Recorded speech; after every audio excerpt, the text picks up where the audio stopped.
Today's video is inspired by a visit to our criminally underfunded library, public library that is. I found this book by Peter Hart on World War I, or the Great War. I wanted to do a video about woods, and I also want to do some woods that would fit in the urban style budget terrain set that we're doing at the moment. Looking through this, I'm sure you've seen these photographs before of a World War I battlefield. But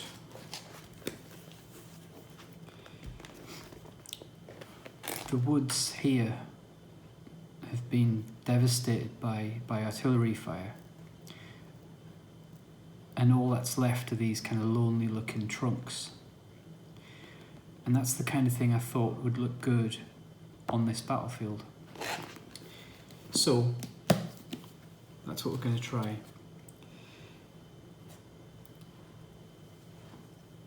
The first part, or the first task in creating this little copse of trees, is to find some twigs. So all we did was have a quick walk to a local woodland and found some. I'm going to glue those to a cardboard base using the hot glue gun, like that. These circles of cardboard are leftovers from the last project, which was the crater. So apart from obvious, offcuts like this kind of thing, I would keep as much cardboard as you can. Put it in a box or something, because it always comes in handy. I thought I'd do this in very quick stages because it's a really simple project. I think it's quite effective. So all I'm doing is I've actually filed this down a little bit so it sticks better to the cardboard. Get your hot glue.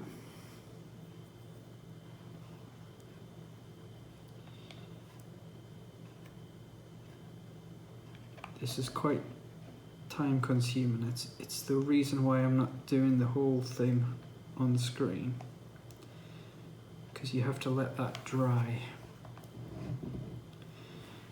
and it does take a little while.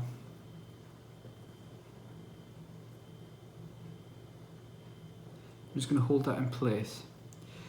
You can see when the glue is first applied, it's completely transparent. When it dries, it goes cloudy like this. So essentially, it helps if you can hold it like that until this happens. The filler takes a good sort of 3 or 4 hours, probably longer actually, to dry. So it's a good idea to set it aside, maybe even overnight. But once that's done, it's fairly solid, and the trees are really, really stable. It's really impressive how the glue gun works. Once that's dry, you got to paint that just with some dark grey, so it ties in with the rest of the battlefield that we're doing. And all that really needs to be done now is to dry brush that with a lighter shade, which I'll just do here.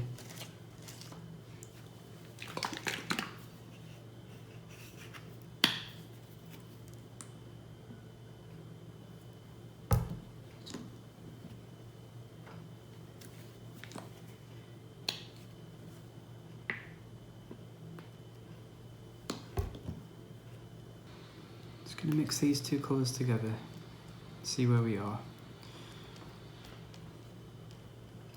I might add a bit more white to that.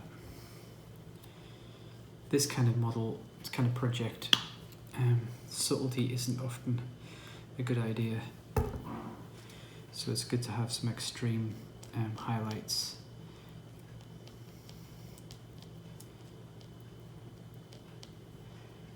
And really, this is an extremely inexpensive project, because we're actually using waste material from a project made from waste material.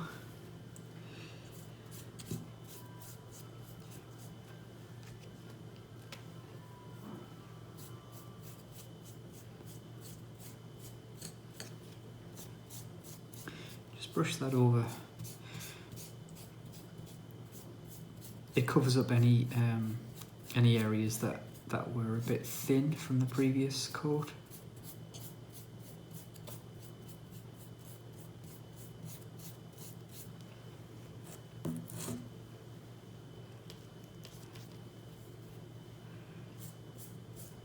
It also helps actually if you're doing a board for a particular game. You might want to think about painting the figures, the bases of the figures the same sort of colour.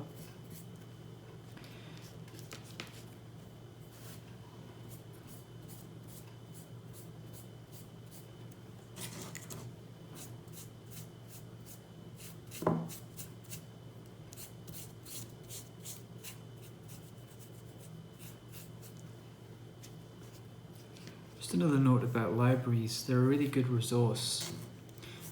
We do have things like Google Images now, which, you know, that's an easy way to get pictures of things. But that's good if you know what you're looking for. It's nice to browse through a book, and you might, you know, your eye falls randomly on different things, and it can really suggest something that you might not have thought of before.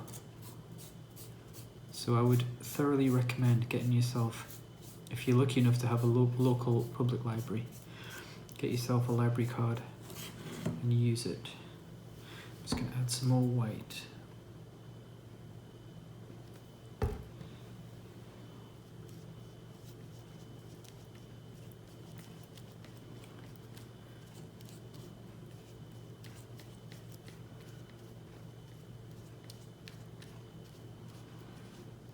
Local libraries seem to have a huge amount, even if it's a small library, they have a huge section dedicated to military history. That and true crime,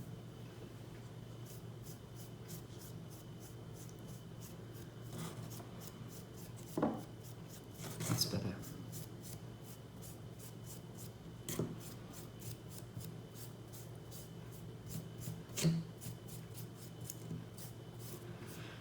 This hot glue is fairly indestructible, so of all the projects that we're doing here, this is going to be the strongest one, I would have thought.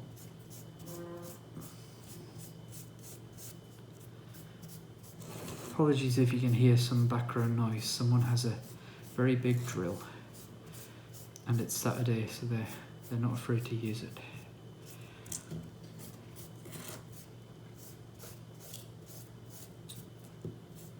Okay, that looks pretty good.